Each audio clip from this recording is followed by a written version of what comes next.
and stuff, you need like a crew.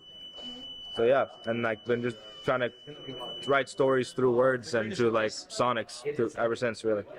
That's where I'm at now, yeah. So you're I forgot the question again. anything you want to say? Oh, okay. Anything I want to say? It was like, what's your journey? Oh, yeah, musically been like, and what's like been hard? inspirations and stuff, and like what's been tough? How's it been? Music has been pretty good, you know? I feel like it's been easier than I thought it would be. As a music producer, I feel like a lot of it's just making good music and people have to see that, and I think I've been making good music. There have been some hard stuff like just learning new genres. The most hard thing has been getting paid for what I do, because even if you get a pretty big song, there's a lot of paperwork and stuff. So, you know, the business aspect, you got to really pay attention to that, get lawyers, sign contracts. So I would say that's been the hardest part. The making music part, at least for me, has come pretty easily, and it's just fun to make music. So if it's fun for me, then I feel like that's the easiest thing in the world. Yeah. So definitely the contract and business side. Yeah. It is tough, kind of like that's why like I feel like artists need like teams sometimes, you know, because it's like really like you're dealing with so much. It's like just the music part is like so like you have to invest like 100% of you in there. You know what I mean? So like the business side is like a whole other thing, and that's why like sometimes it's hard like sometimes balancing both those things out, because you want to be good in the business and you don't want to get scammed, or you don't want to sign a contract you don't want to sign. But also, the time you're spending doing that is time you could be writing a song, or time you could be in the studio. And that's why it's like, you need to have a team. That's something I've realized over the years. Like, I felt like I could do it all myself and everything, and the more I grow and become an artist, I realize, like, no, you really need to rely on other people. You need to understand it, and need to, like, I think, like, a realization I came, okay, I'll see you, Selah. I see you, Bill. Nice meeting you guys. So, yeah, this is like it become my interview now. You get, like, chill, okay. Yeah. So. Yeah, you're not talking heads. No talking heads. Okay. Okay. No, yeah. So I was basically saying that like I think a realization I came to recently. I was in this like environment, I'd say, where I was listening to people talk about the music business for like hours every day. And like every time like I was in that environment, I really felt like it was like kind of diluting like my passion for the music and why I do what I do. And then I realized that like long term, I was thinking about the music first. That's kind of like what I'm thinking about. And I felt like long term, I'd make better music if I wasn't thinking about the commercial side of it. You know, I'd make better music if I wasn't thinking about I need to make money off this. So I just felt like as an artist, kind of like trying to find my gifts and sharing it with the world. I feel like so I'm taking the whole like making music a primary income like off my list. I think now my vision I would love like if I direct during the day, and that's my thing, like I'm just directing and shooting my films and everything, getting paid through that, and then using music as a way to express like all the stress I went through the day or something, you know, like making albums by night and movies by day type thing. What is it about music and film that seem to work so well for you I think because together? on the most like fundamental basic level, they're both those processes is like there was something in my head and now it's out of my head, you know. It's like I see something that only I see, and now other people see it or other people hear it. That's basically what I'm doing like my whole life. It's like I see something in my head and I'm just trying to chase that feeling and try to get other people to see what I see. That's literally what it is. It's like I'm just like a receiver, really. Like I just like I'll get like a random, and with music too, it's like it's so personal because it's like a whole body experience. Because like it's generally like I've changed the lingo where I'm calling it like transfers or like downloads, where basically like sometimes I could listen to like an instrumental or a piece of music, and a chorus just like shoots down into my head and immediately just pours out of me. So I feel like that frequency or that energy is kind of like, I guess, a gift from the universe, but it gets put through two filters. It's like your personality and your experiences. And that's what influences the words, and that's what influences the emotion of it and everything. And all of a sudden you're like, whoa, like how the fuck did I come up with that? Like that just came out of nowhere.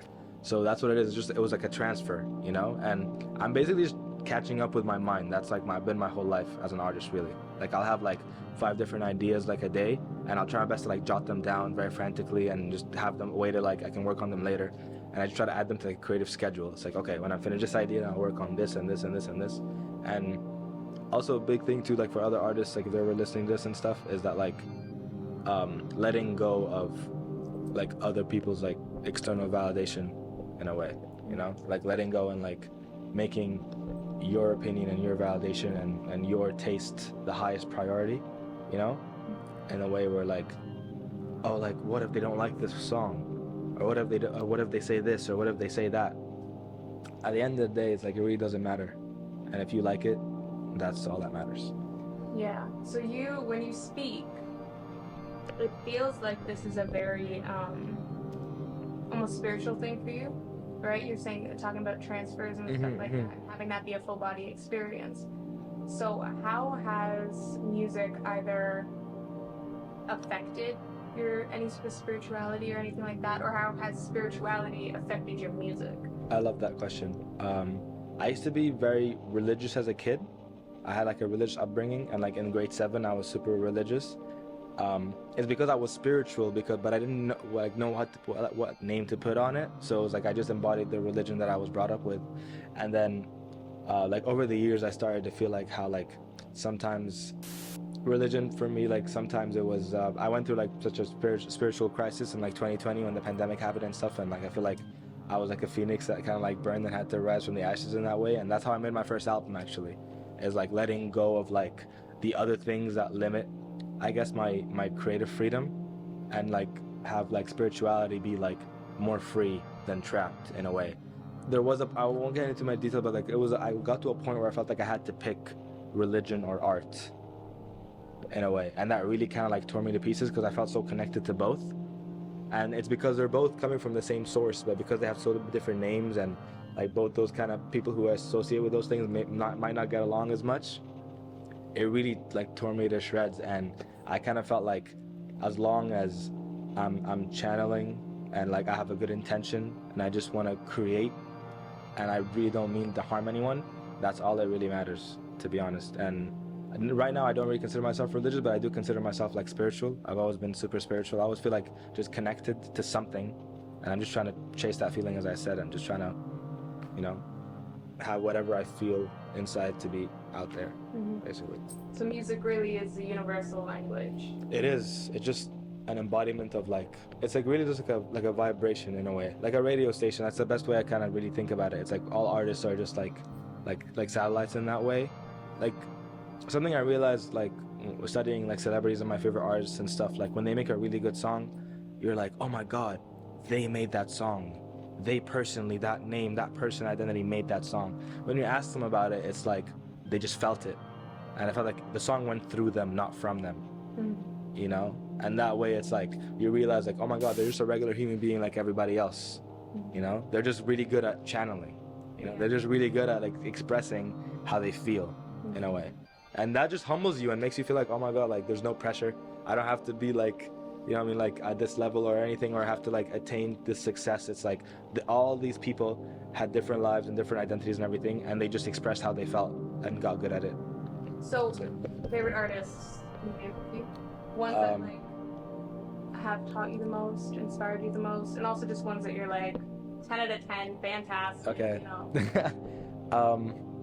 Well, my like the one artist that I credit like me actually like getting into music and like loving music and wanting to make music was always like Michael Jackson. Michael Jackson was like my favorite artist of all time. Like from grade 7, like I discovered him in grade 7, and like I only listened to him like in grade 7. I was like such an 80s kid in that way, and he was so good at expressing that just listening to him or watching him perform, it taught me how to express in that way. I used to like in grade 7, like there used to be this point, like the school I went to, after the last class was over, you have to wait like an hour for the buses to kind of get organized, because they were like kind of taking like the KGs in kindergarten to home.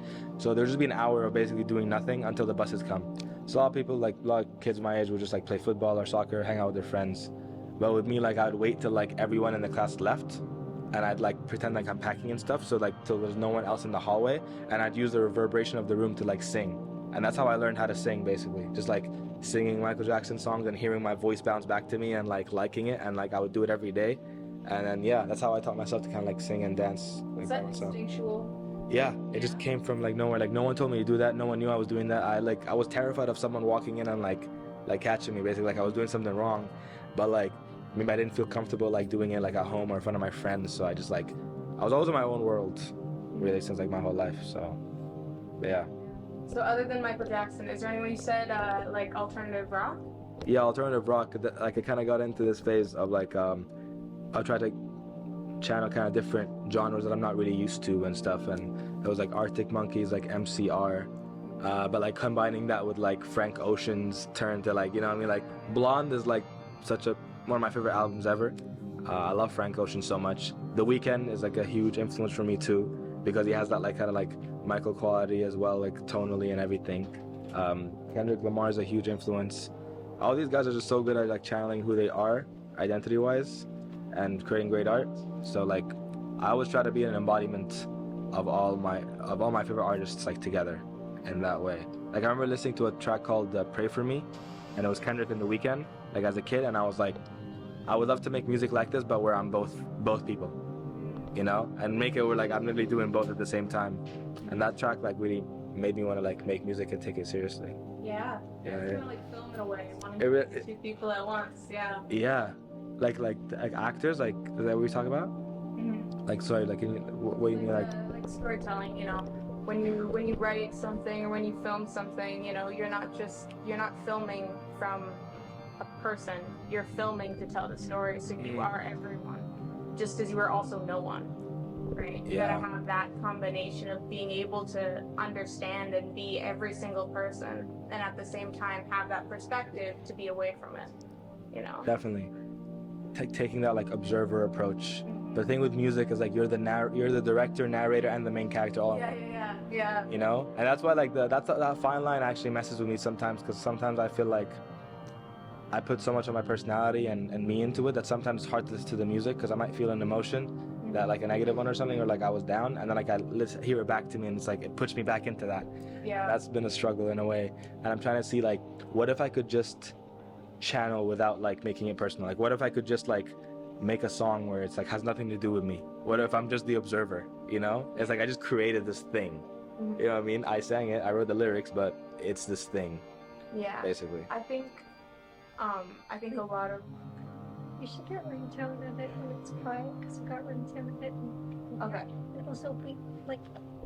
Okay, I will have to stop the I interview. have to go in like Yeah. 3 minutes. But last question, like last. Okay, so my my question is, okay, so like, looking at artists that are like more known as like storytellers, people like Kendrick, or even like going to like Bob Dylan and stuff like that. People, you know, that are known for telling stories, and even like thinking of like alternative rock, like looking at like the Pixies and stuff, where they write things that are totally uncomfortable and outside of themselves. Yeah. But to tell that story, that's sort of where you want to go, right?